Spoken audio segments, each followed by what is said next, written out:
Hello and welcome, everybody. Hope you're doing well. I'm David Williamson, one of the directors of the Central Florida Freethought community. We have an exciting presentation for you today. And a friend of the CFFC, writer and journalist Katherine Stewart, is joining us. And we are live on Zoom. We are live streaming on YouTube and recording as well, so we can share on Facebook later on. So we're doing a little bit of choreography with the webinar and with some other things. So bear with us if we have a break in either our streaming or in our activity here, and know that we're working on making this right for you. This is just our third event and the first time we're streaming on YouTube. So hopefully things are going to go smoothly. In just a minute, I'll introduce our special guest, but I wanted to be sure you know a couple of things before we get started.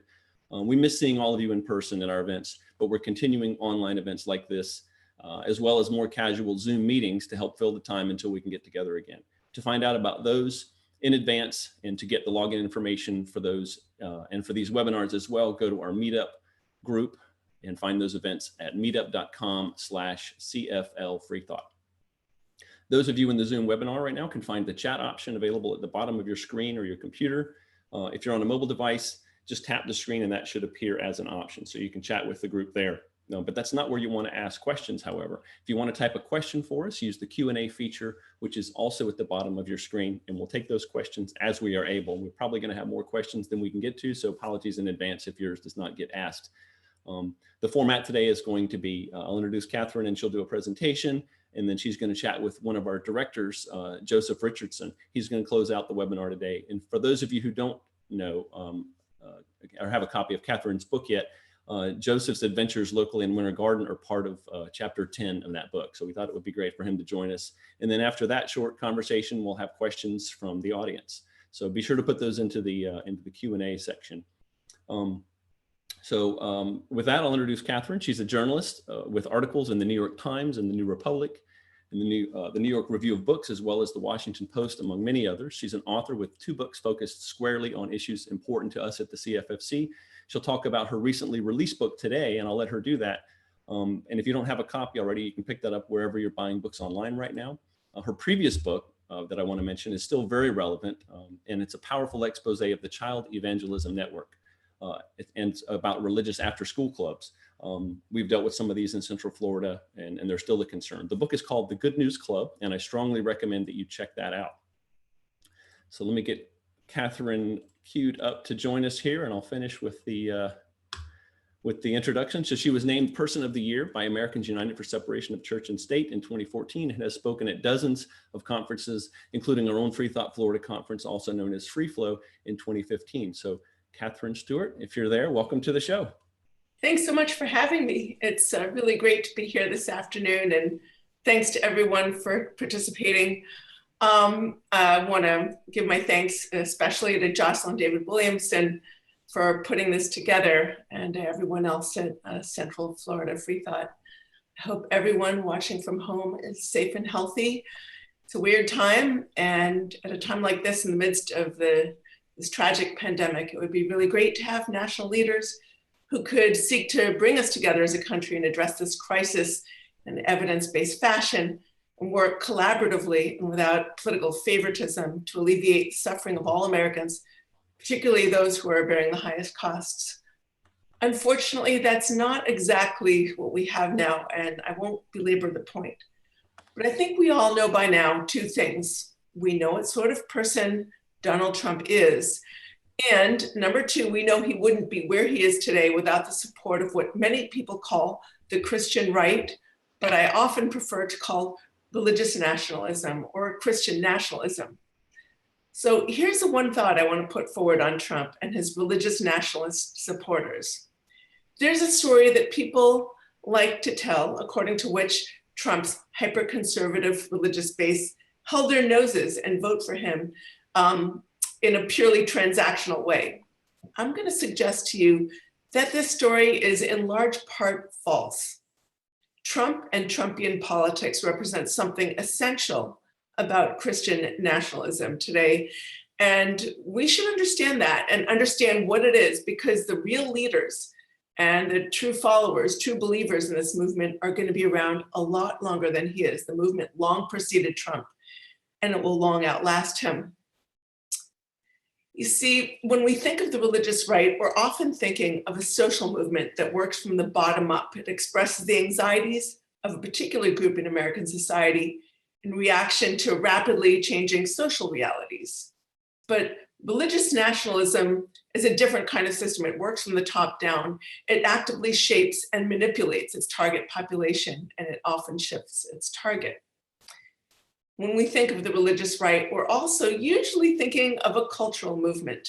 It's about symbols like crosses on public land, or it's about certain very specific aspects of modern life, like abortion access or same-sex marriage and things like that, that have somehow acquired extraordinarily cultural significance.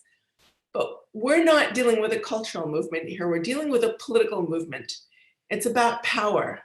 Religious nationalism in America, as I'm going to explain in this talk, didn't arise out of the abortion issue. It actually actively shaped and created the abortion issue in its quest for political power. When we think of the religious right, we usually imagine it as a special interest group in the noisy form of modern American democracy. You know, we may agree or disagree with its positions, or agree with some of them and disagree with others, but we see it as competing within the existing system for votes and looking for a seat at the table, like they just want to have their voices heard. But this is a movement that does not believe in liberal democracy. Its aim is to really change the system as we know it. It's a radical movement. It seeks to create a new type of order, one in which its leaders, along with members of certain approved religious groups and their political allies, will enjoy positions of exceptional privilege in politics, law, and society. Members of the movement talk a good game about patriotism. You'll often see them in red, white, and blue, holding up portraits of George Washington and the like. But religious nationalism is not remotely unique to America. In fact, one of the most important aspects of the movement is its affinity for and alliances with religious nationalisms around the world. I write about that in my book, The Power Worshippers. I'm going to hold up a copy right here. So when Vladimir Putin in Russia, or Orban in Hungary, or Erdogan in Turkey bind themselves closely to religious conservatives in their countries in order to consolidate a more authoritarian form of power, we rightly understand this as a form of religious nationalism. We're seeing this with Trump's alliances with hyper-conservative religious leaders today. So this book that I wrote, The Power Worshippers, is a deep dive into the machinery of the movement, its inner workings, its most intriguing personalities, or some of them. And I do hope you'll all support my work by purchasing a copy. And when I'm able to come down to Florida, I promise to sign them. But today I want to focus on 4 areas that sort of give a brief overview of how the movement works. So messaging through churches, a focus on the ideology of the movement leaders, the role of money in building the movement, and the international piece of it. So first, I'm going to talk about messaging through churches. Leaders of the movement have figured out that pastors drive votes. And so they organize pastors into these networks that get them all on the same page politically. They give them these very sophisticated tools to help them turn out the votes for hyper-conservative political candidates. So from their perspective, vast numbers of America's conservative or conservative-leaning churches have been converted into the loyal cells of a shadow political party. So I want to tell you a little bit about what this looks like on the ground. Recently, I found myself at a small church in rural North Carolina with dozens of evangelical pastors from the area. I was actually invited by a friend of mine who's a pastor, a Bible believing, but also takes a very different kind of interpretation of the Bible. So this event is, gathering together a number of pastors and, who are members of the Southern Baptist Convention and other sort of conservative denominations or groups, and trying to sort of communicate to them the issues that they should communicate to their congregations that supposedly matter, and the sort of biblically correct way to vote on them. The event was organized by Watchmen on the Wall. This is a project of the Family Research Council. In case you're not familiar with them, it's one of the most powerful policy groups of the Christian right. Watchman on the Wall claims to have over 27,000 pastor members and has been openly endorsed by Republican political leaders, including Vice President Mike Pence. You can see his endorsement of them on their website. So this was clearly not a politically neutral affair. They said it was all about culture, but it wasn't politically neutral. You could just tell, okay? Family Research Council President Tony Perkins, who spoke at the event, said, "I believe this last election, 2016, was a result of prayer." And he said, "We've seen our nation begin to move back to a culture that respects the sanctity of life." So what he's signaling here is that the single issue that matters most, the issue that pastors should care about the most, is abortion. They know that if you can get people to vote on a single issue, you could get their vote. So quoting from the book of Ephesians, Perkins told the pastors, "Put on the whole armor of God that you may be able to withstand the wiles of the devil." The wiles of the devil. It was clear from his speech that these so-called wiles of the devil were to be found on the Democratic side of the aisle. "The members of your congregations need to vote," Perkins told the pastors. "As pastors, you need to," I'm not going to say challenge them, "you need to tell them to vote." And there wasn't the slightest doubt about which way Perkins expected pastors to tell their congregants to vote. So then pastors are instructed to form culture impact teams. I have a culture impact team resource manual here. The idea is that pastors use this manual to create within their churches teams of congregants that will, as they describe it, advance kingdom values in the public arena. They're instructed to figure out which members of their congregations are politically active, well connected with other members, and motivated to get them to vote according to their so-called biblical values. And then they give them comprehensive tools like this to do it. I mean, it's a really sophisticated document. It leaves, it answers every single question you might have about forming this type of sort of cell within your church. So they're not just telling people to get out and motivate other congregants to vote. They're not just saying, yeah, you all should do this. They're saying, we have these resources and messaging materials, we're going to do it. They're going to help you do it. So a fundamental motivation behind the culture impact team is to get around IRS guidelines that require that pastors should refrain from campaigning for candidates from the pulpit, but nothing stops congregants from undertaking their own church-based political activism, as long as it's supposedly about the culture. Several years ago, a pastor I interviewed about this type of initiative called it a God-given loophole. He said that the initiative that he was involved in threads the church and state separation loophole. So it's a way of kind of getting around the letter of the law, really. So let me tell you something about the political messaging of the movement leaders. When you're talking to congregants or talking to the pastors about talking to the congregants, it's all abortion all the time. Abortion is the beginning, the end. In fact, I heard at a different pastor gathering, this one leader tell a group of Latino pastors, if someone asks you about the minimum wage, you say to them, what's more important, a few extra dollars or a life? A few extra dollars or life itself. So it's a way of communicating that message that abortion is really the key issue here. And we're going to talk a little later, I hope, about how abortion was selected as the key issue. It wasn't obvious. But when you look at the political messages in more detail, and especially the ones they're sending to one another and to elites in power, it's not just about abortion. A lot of it is about money. It's about how the Bible favors low taxes or no taxes for the rich, how the Bible favors minimal government or no government regulation of businesses, how the Bible is against the social safety net, funding from government to the social safety net, unless the social safety net is managed by the church. So we're going to get into that issue a little bit later. First, I want to tell you what I learned when I visited a large agricultural fair in California's San Joaquin Valley. So we're going from North Carolina to California. I was there to attend the 20th anniversary celebration of a fellow named Ralph Drollinger. He's the founder of Capital Ministries. This is an organization that targets political leaders at the top levels of government. Drollinger's weekly Bible study group in the Capitol has been attended by at least 12 current and former members of Trump's cabinet, and including Vice President Mike Pence. He has also established Bible study groups targeting the Senate and House of Representatives. So Drollinger is arguably the most politically and influential pastor in America.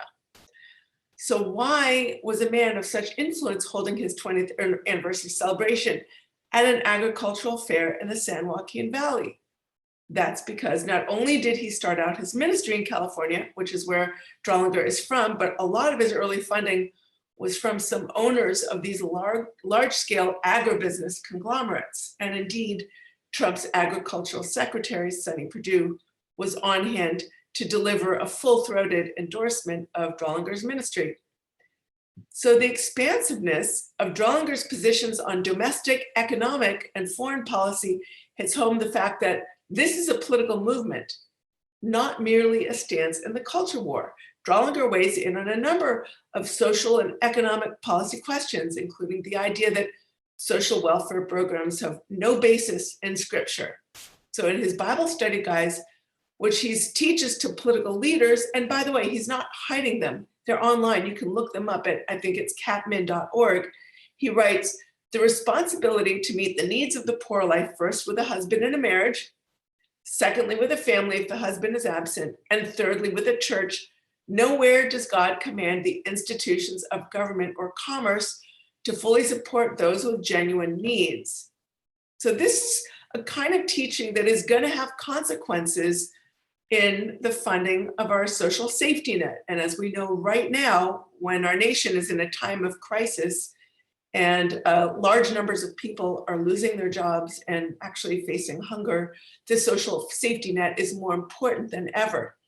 But even members of that right-wing policy group, Family Research Council, have called programs like food stamps and housing assistance against the biblical model. They don't think government should be funding these social safety net programs unless the money flows from the government to the churches, and then the churches can deliver it.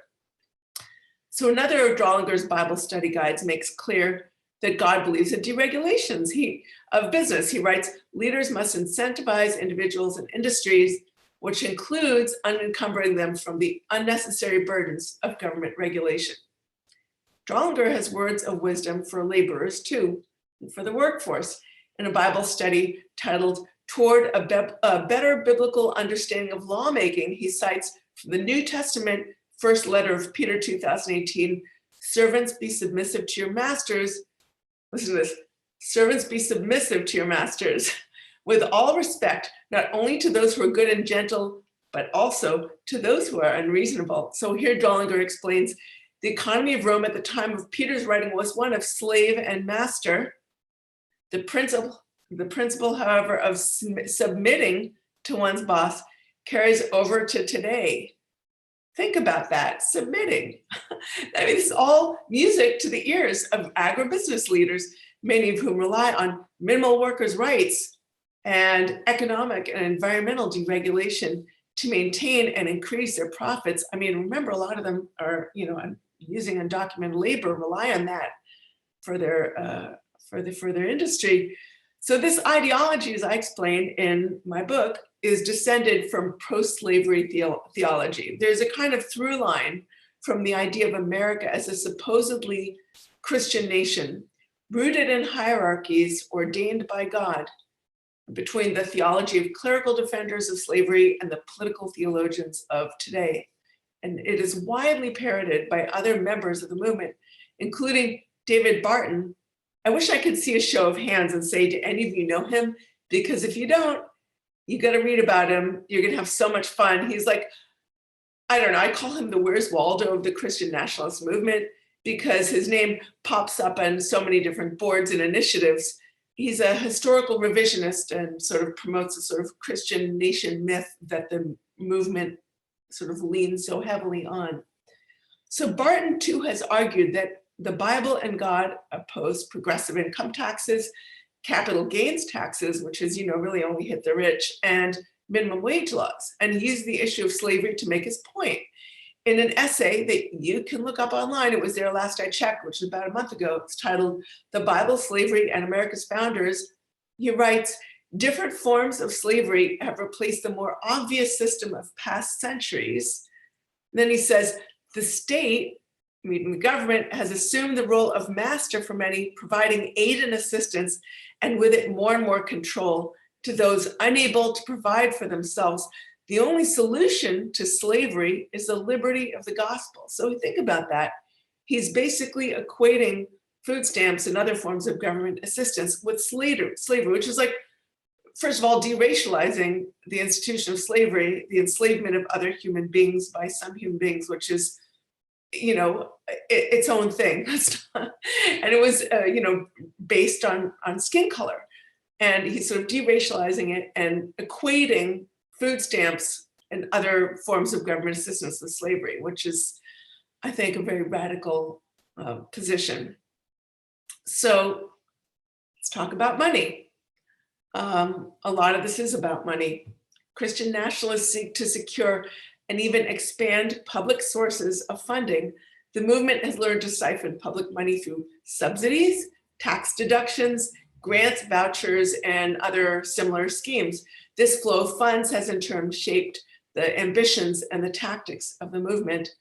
I mean, if you thought religion wasn't political before, once you start, you know, sending the flow of public money in its direction, it's going to become even more political, because it's then going to be dependent on taxpayer dollars to do what it wants to do. The role of public money is huge in this movement. The calls for religious freedom that characterize much of the activism today. Look, everybody likes the idea of religious freedom, which is the true religious freedom is the freedom of thought and conscience and worship, and also the freedom from being compelled to worship any religion you don't want to observe, and being compelled to fund any religion you don't wish to fund with your own tax dollars or private donations. But, you know, they've cast it in these two different ways. Number one, it's bound up in a sincerely held belief that conservative Christians, or those with supposedly correct religious views, should be able to discriminate against LGBT Americans and others whose characteristics they don't approve of. So that's one way that they're recasting the idea of religious liberty. But I think that those cries for religious liberty are as loud and passionate as they are, not just because they want to have these discriminatory inclinations, but also because they're afraid that those their demand for the right to discriminate, the power to discriminate, might cost them their lucrative tax deductions and subsidies. And even more than holding on to the gravy they've already got, these activists have their eyes on a potential vast flow of public money in the future. Nowhere has this agenda been made more explicit than in the field of public education, where activists are determined to expand access to school vouchers. They've actually placed a key voucher case before the Supreme Court. It's called Espinoza versus Montana Department of Revenue. So the leaders of the movement understand the potential flow of money is immense. The US spends something close to $500 billion per year, a little more, on public K-12 education. And Christian nationalists realize if they can get their hands on a portion of that figure, in the name of religious liberty, actually already have, but they want to increase the flow. And if they can increase it and turn on the tap, the money will flow without end. It's not just education too. In fact, this past winter, 8 federal agencies proposed changes in how they're going to work with religious organizations.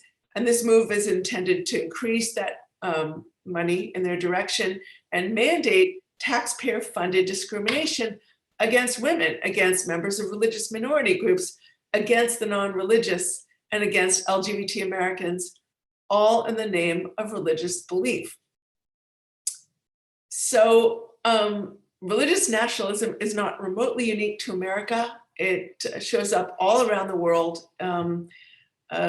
Autocracies, monarchies often pair up with sort of religious nationalism because it helps them sort of maintain a lock on their own power and keep the disempowered public under control. So I want to talk a little bit about one aspect of that sort of religious nationalism. Under President Trump, the United States has become a flashing beacon of hope for a new tactical alliance. It calls itself a global conservative movement. That's what they call it. And they claim they seek to defend the natural family. When you look at their public facing materials, it's all about defending, husband and wife marriages and children, et cetera, et cetera. But really, when you dig deeper, it's about taking down modern democracy and replacing it with authoritarian, faith-based ethno-states. So, I mean, you could call it a kind of the holy war in a way. The Christian nationalist movement within the United States is in reality just one piece of this increasingly interconnected globe-spanning movement. It has nuances specific to different countries, but each defines itself against a single enemy, single worldwide common enemy: global liberalism, equality, and the values of the Enlightenment. So I went to a conference when I was researching my book, The Power Worshippers. It was in Verona, Italy. It was held by the World Congress of Families in 2019, and I have a chapter about it in my book. I heard a popular right-wing American radio host describe the common foe as the anti-cultural processes of globalization and its secular aristocracy. So another speaker from Spain hit a familiar list. He castigated radical feminists, what he called the abortion industry, and the LGBT totalitarians. That was a new one for me, the LGBT totalitarians, warning the crowd of the urgent need to, quote, break the ice cap of political correctness. He said, please try to make liberal decision makers and politicians fear you.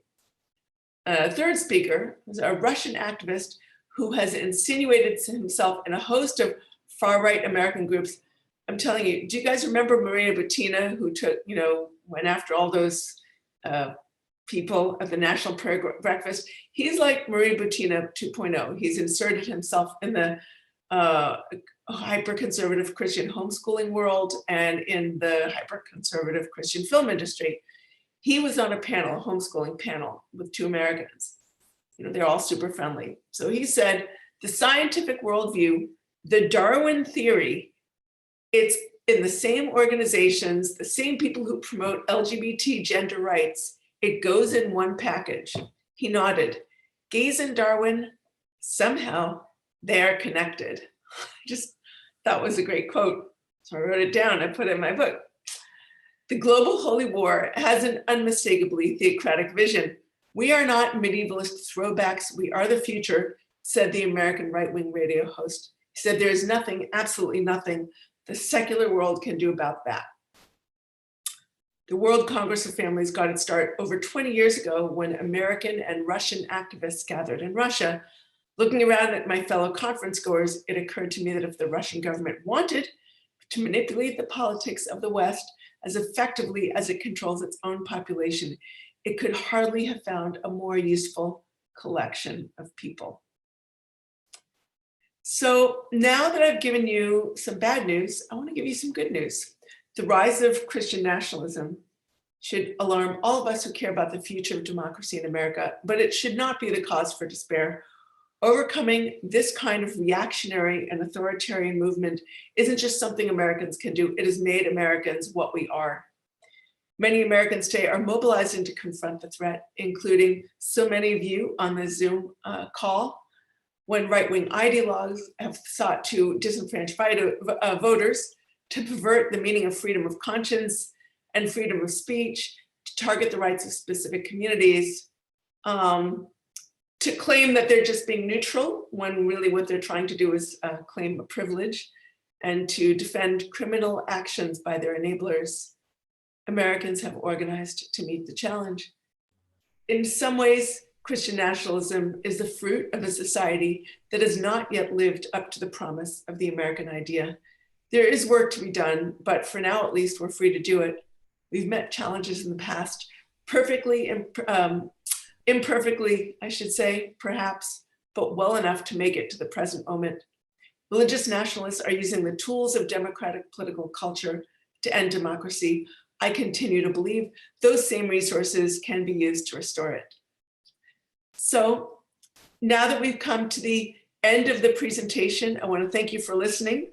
This is my book, The Power Worshippers Inside the Dangerous Rise of Religious Nationalism. And I want to open the conversation up to some questions. I'm going to start with Joseph Richardson. I've interviewed Joseph for my book, and I want to return the favor now by giving him the opportunity to ask a few questions. And then we're going to leave time for others to participate.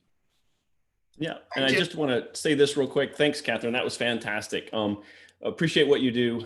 You and others continue to sound these alarms, and we hope people outside our movement are paying attention because of the exposure you're bringing to this. So I can't thank you enough on behalf of all of us for making this bigger than just the bubbles that we kind of find ourselves in. So so The Power Worshippers has got some great reviews out there. I want to encourage folks to buy it. Questions are already coming in. I'll be working to collate those while you're chatting with my fellow director, Joseph Richardson. And a quick shout out to thank everybody watching on YouTube. We're glad to have you with us. So Joseph, take it away. Yeah, thanks. And thanks, Catherine, thanks for coming and doing this presentation. I'm just thrilled that that you could be here this afternoon. And yeah, I've got my copy of the book right here. Thank you so much. I guess the first question you have to ask in these kinds of times is, are you doing okay with sheltering in place? Oh yeah, we're baking our own bread. I'm a pretty bad homeschooling mom, but we'll get through it. Very good. Very good.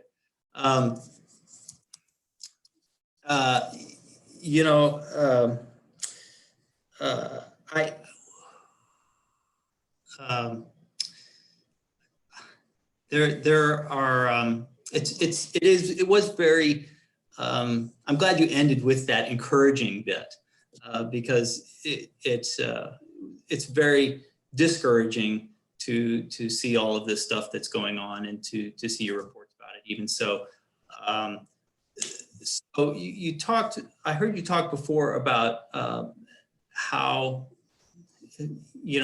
voting plays into this. Is there, what can we do as voters to maybe get something done here?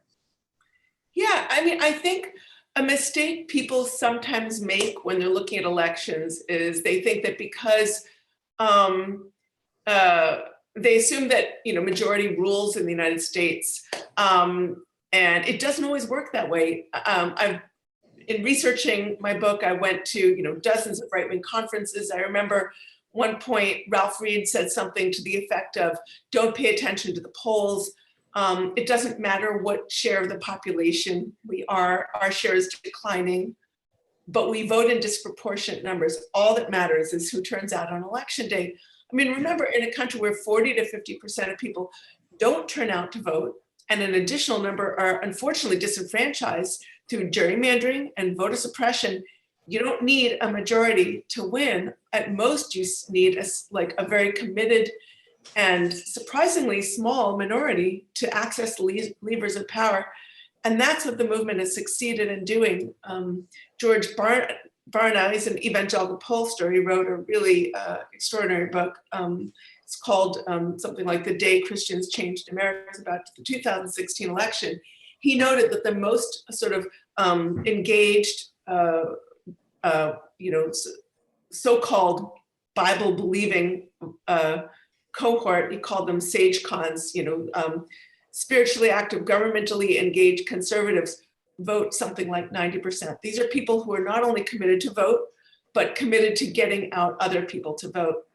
So the religious right is, they know that they win elections because they know when unity is necessary. They don't focus so much on, they could get in as many disputes about, point 17 point C about so-and-so's healthcare policy. They're not as focused so much on the peccadillos of the leaders. They really know that they win because they unify when necessary, and they know the importance of the vote. So I assume then that we have to recognize that importance as well. That's absolutely true. That's absolutely true. I mean, some people say, I can't tell you how many people have said to me, the number of, secular people are rising. Well, I would say that I think the poles are on the rise, sort of, the harder forms of religion, more conservative forms of religion. And then there's a kind of corresponding secularism that's on the rise too. And we're losing out, I think, in some ways is the middle. But even if secularism in the aggregate is on the rise, it doesn't mean that the movement is going to be fading. This is a political movement. Its power doesn't depend so much on the culture, the sheer number of people who subscribe to the movement, as much as its ability to manipulate and mobilize a culture through political tools for political power. I mean, the movement is built up over decades, all the infrastructure of modern political campaigns. They've invested in that media and messaging, and these kinds of tools have staying power. Yeah, I'm astonished really at how they do use the media or this messaging. I mean, David Barton, you mentioned him, and I'm just boggled every time I think about him, about how wrong his history books were, and yet people continue to quote them, people continue to go to him for advice, all of this other stuff. And yeah, I mean, Barton tells the movement the stories that it needs to hear. He has plenty of critics. Many of them are really learned, but he also has they don't have access to the sort of right-wing propaganda sphere that he has. And yeah, let me just mention and ask you about your article in the New York Times. It was a strong piece. And I understand you got some strong reaction to it. So tell us a little bit about the piece and then how the reaction. Sure, I wrote a piece. My latest piece for the Times was titled "The Religious Right's Hostility to Science is Hampering Our Coronavirus Response." And it was about how Donald Trump sort of rose to power with the assistance of this movement that has for a long time denied science, bashed government, and prioritized loyalty over professional expertise. The denial of science contributes to our inability to meet, certainly in the early days, the challenge in sort of fact-based, evidence-based fashion.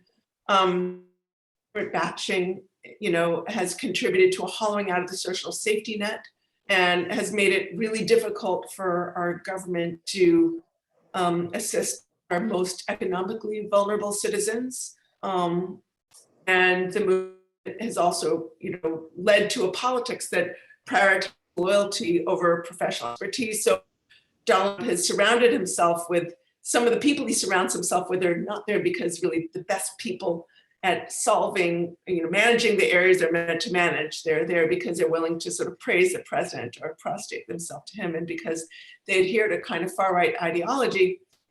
So it was basically about how in this current crisis, we're all reaping what that movement has sown. Now, leaders of the movement cast my piece as an attack on Christians. Nothing could be further from the truth. My concern is not with religion, it's with a political movement that cloaks itself in religious rhetoric. That is how they build their base, though. I mean, one lie at a time. You have to appreciate the kind of sort of fictional projections that go into making up this type of reactionary political movement. But this is the way nationalist movements always work. There's always a kind of we under threat and an insidious internal enemy that's responsible for all of our woes. And it's interesting.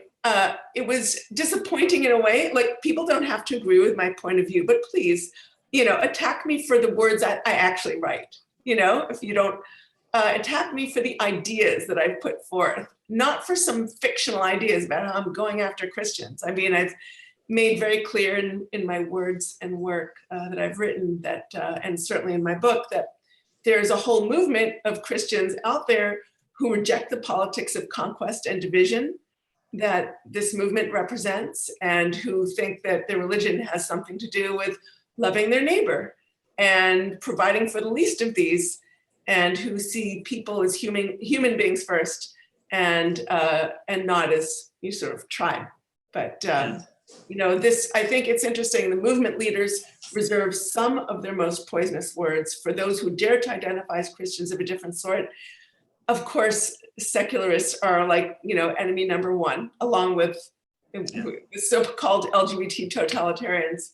Yeah, I've experienced some of that here in Winter Garden. You know, I've been calling, as you know, I've been calling for some equality with respect to the invocations here for 5 years now.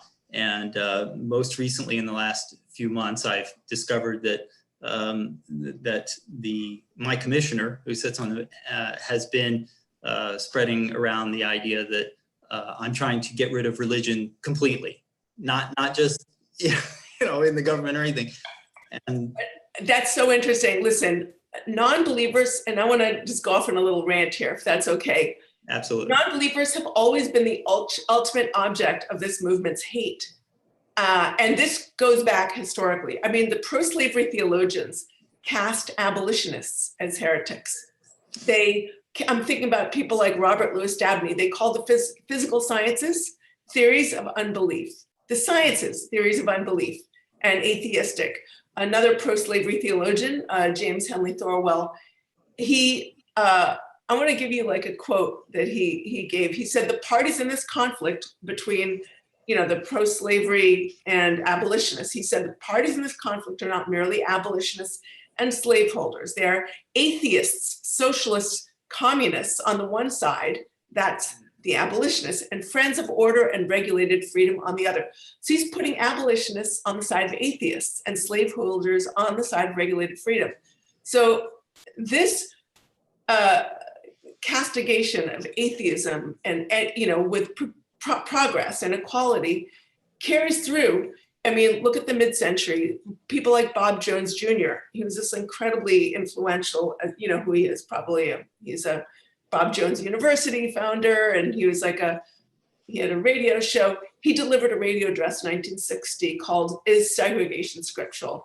And he declared God is the author of segregation, and he referred to desegregationists as satanic propagandists, religious infidels, who are leading colored Christians astray with their communist agitation to overthrow the established order of God. So he's calling people who want to integrate people, pro-integration people and forces, he's accusing them of being atheistic.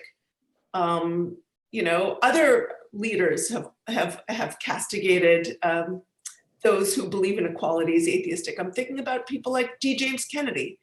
He hated public education. He said it was like, you know, promotion of atheism and unbelief because it failed to affirm his particular religious point of view. I'm thinking about other people like Franklin Graham. He is one of Trump's most loyal supporters. He has said progressive, that's just another word for godless. So it's basically an attempt to sideline the contributions of religious progressives who come from a tradition that fought for integration, for the rights of women, for progress. It's also an effort that meant to sideline the non-religious, who they see as a threat to their authority and their mandate for orthodoxy. Yeah. But really, it gets at something else, their hostility to pluralism. It's a profound hostility to the principles of equality, critical thinking, respect for science, and the values of the Enlightenment. And these are precisely the principles and values that our founders embraced and are baked into our founding principles. They've been applied imperfectly, to be sure, but the extent to which we can pursue them, we spread justice and achieve great things. And whenever we try to invoke the opposite, religious authoritarianism, we spread injustice and pain. Yeah, yeah. Well, I'm going to start asking fewer questions here, but I'll just the book again. I just want to say that I think this book is a perfect companion to Andrew Seidel's book on the founding myth. And I feel like we need somebody to write a third book. I'm not even sure what the topic would be to make this a fully rounded out trilogy, but I do recommend both There's books. So many great ones out there. Yeah.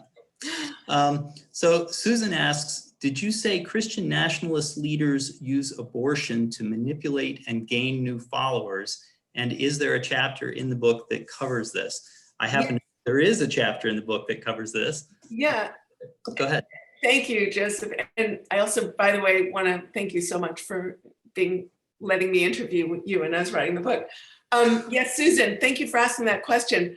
So let's think about it. When Roe versus Wade was passed, an editorial in a wire service run by the Southern Baptist Convention hailed the decision. They called it a sensible middle ground. Most Republican Protestants at the time supported liberalization of abortion law. Reagan passed the most liberal abortion law in the country in 1967. Barry Goldwater, that great conservative hero, he supported abortion law liberalization, at least early in his career. His wife, Peggy Goldwater, was a co-founder of Planned Parenthood in Arizona. Can you imagine a Republican leader's wife doing that today? I mean, they'd be run out of the party. Billy Graham himself shared widely held Protestant sentiments when he said in 1968, in general, I would disagree with the Catholic stance. It was seen as a Catholic position. He said, I believe in Planned Parenthood. But over time, pro-choice voices were purged from the Republican Party.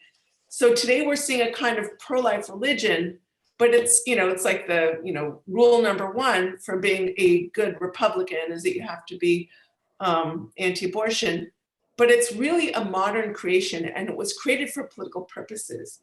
And I want to tell you just a little bit about that. We're going to go back a couple of decades when there was a sort of intellectual movement called the New Right.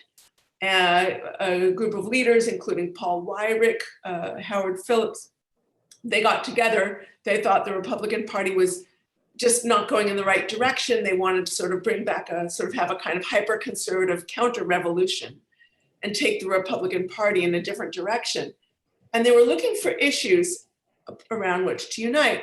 And they were really upset about the fact that the IRS was starting to look at like Bob Jones University and other what they called segregation academies that a lot of right-wing pastors were involved in, where they were segregating students according to skin color. And they just thought this was appalling. They wanted to keep their tax privileges. And they thought that they had a right to discriminate on the basis of skin color. But, stop the tax on segregation really wasn't going to be an effective rallying cry to spark a hyper-conservative counter-revolution. So there's a sort of a scene where they went down a list of issues and tried to figure out like what's going to be an issue that we can use to unite conservative Protestants and conservative Catholics and bring in what some of the leaders call their sort of fringe friends or fringe segments. And they looked at, the women's rights amendment, the Equal Rights Amendment. It was already sort of going down in flames, and the issue of segregation. And then, they got down to the issue of abortion, and Paul Weyrich said something to the effect of, I think that could actually work. So today we see, it's like all abortion all the time. But again, it was created for political purposes because the movement leaders know if you can get people to vote on a single issue, you can get their vote. And then they're going to be also voting for a wide range of economic policy issues that if those people really thought about, they'd be like, I'm not sure that's really in accordance with my values. But if you can get them to like, just look at abortion, oh, look at this shiny thing over here, they're really not going to see those other issues. Yeah, I remember finding out about a little more of the history of how abortion came to be such an issue for the right, and a few years ago, and was just astounded of how it's been used. I mean, in a very real sense, used. There's a historian named Randall Balmer who's written very persuasively about this issue. He was kind of in on some of those meetings, so. He writes about it firsthand. Yeah. Manish asks, why do you think Democratic politicians push back more? It seems like they either tolerated or promoted themselves as well. I don't think that we're seeing Democratic politicians promoting this agenda. I mean, I think we do see Democratic politicians speaking about their faith, which is fine. Buttigieg sort of led with that. In a way, and they're reminding Americans that there are a lot of different ways to be religious in our country. but there are very few Democratic politicians who can sort of sacrifice enough of the policy positions of the sort of Democratic political party to win support of the movement leaders. And there are very few Republican politicians who can diverge from some of their core positions and still maintain the movement support. It's really a movement that has achieved a lock on the Republican Party, and Democratic politicians overwhelmingly support pluralism and separation of church and state. Yeah. And equality, LGBT equality, equal rights for women, and some form of environmental regulation. And of course, there are different nuances specific to different politicians. Yeah. All right. I do want to mention though, when I go to Marches for Life, I go, every year to March for Life. There are a couple of, they'll always bring one, they'll find the one pro-life Democrat that they, and they'll actually kind of bring that person on to say, see, we include Democrats too. But I was at one of these gatherings, I think it was the last Road to Majority gathering, and I was waiting in line to hear President Trump speak at a ticketed event, and I heard a couple of sort of movement, activist leaders talking, and they were talking about finding politicians that they could sort of run as Democrats, but that would basically have Republican positions. So, you have to be really clear when you look sometimes at where people come from. I'm thinking about some of the Democratic politicians. There are very few of them. I can only think of two who've done it, who speak at the Marches for Life. You just have to take a closer look at their policy positions, not just in the abortion issue, but certainly economic policy, and some of their other policies, and question whether they're really on the side of equality and pluralism and democracy. Yeah. Okay. John asks, do these groups trace all their views to biblical text, and are they often biblical literalists?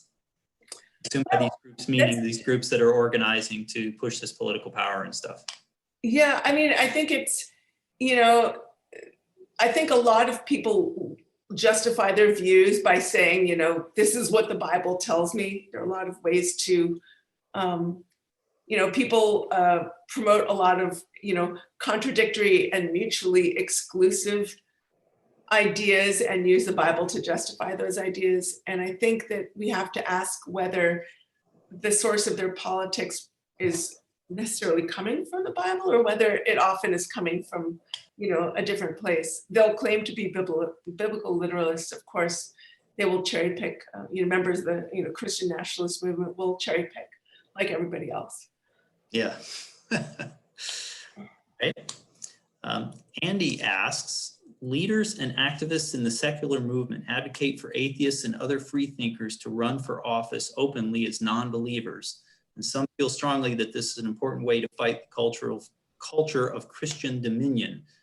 Do you think that this is an important part of the process to resecularize the government?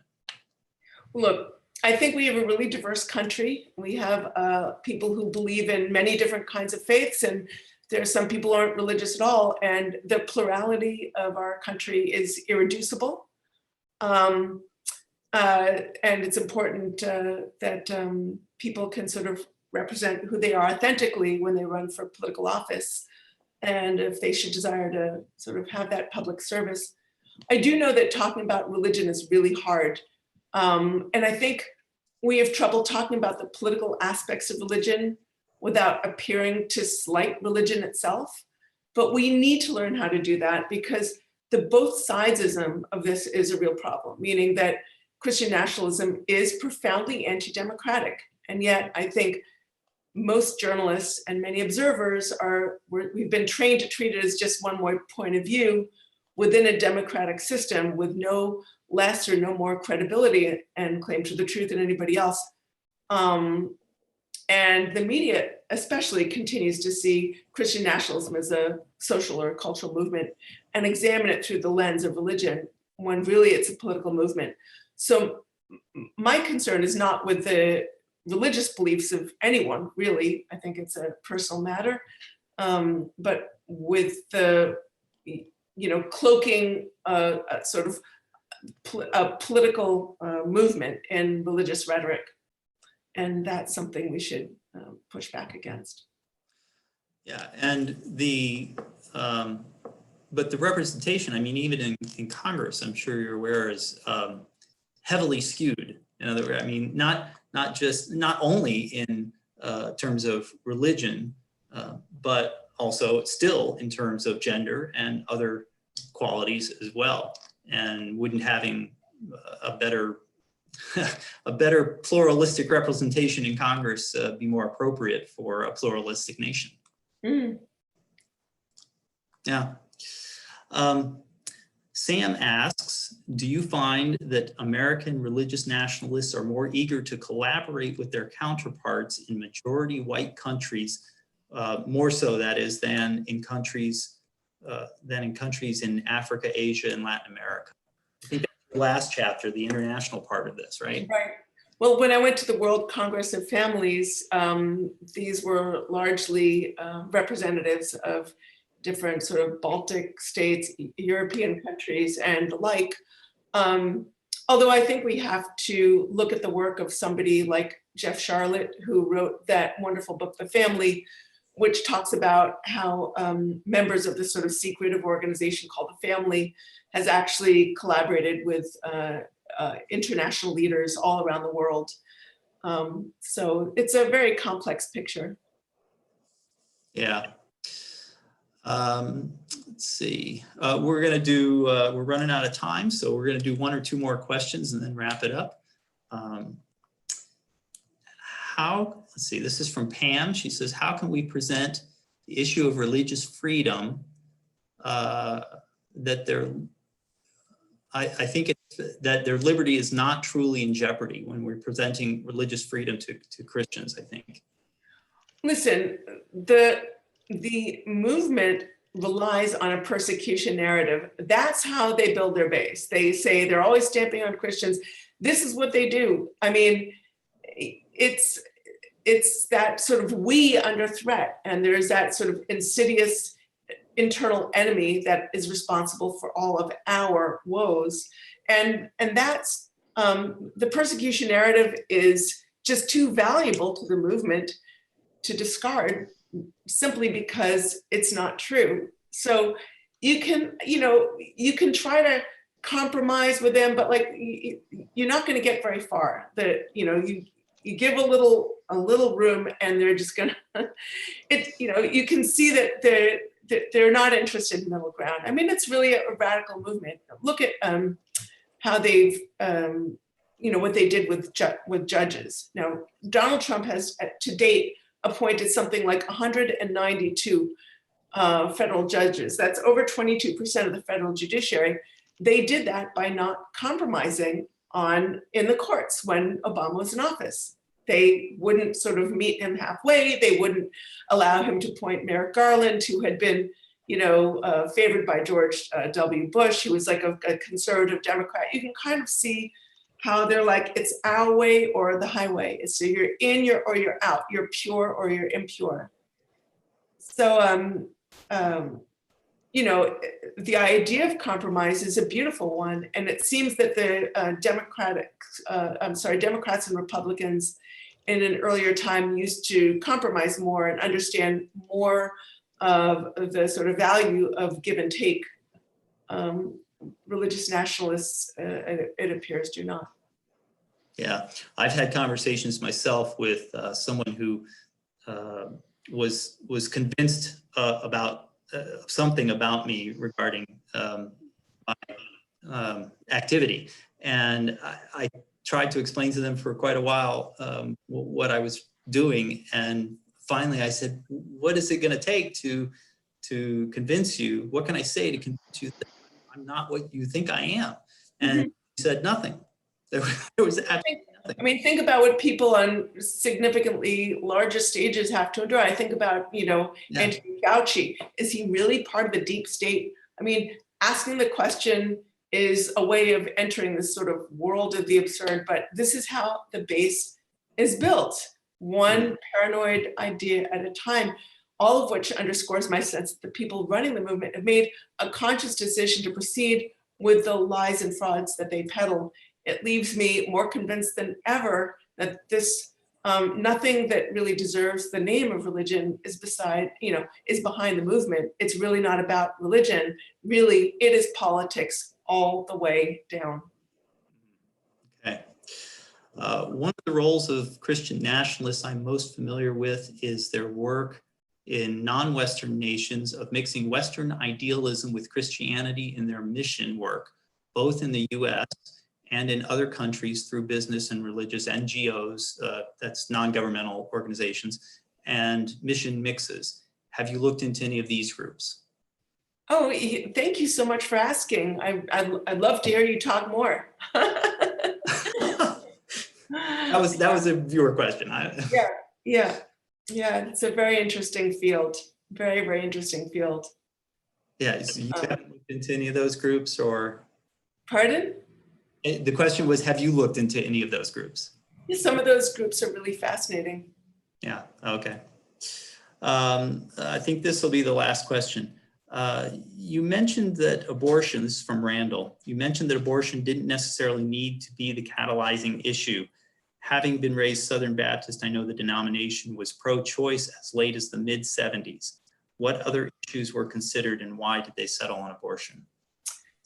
That's a great question. They considered the idea of the tax status. They were upset about the threats to the tax status of racially segregated academies. So they thought about, making that the issue. That was the issue that really got them upset.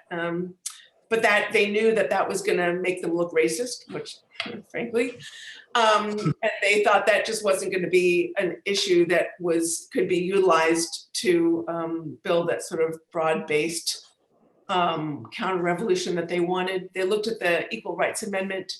They thought about focusing on that. But at the time, the Equal Rights Amendment wasn't really doing all that well. And their abortion was the sort of issue that they settled on.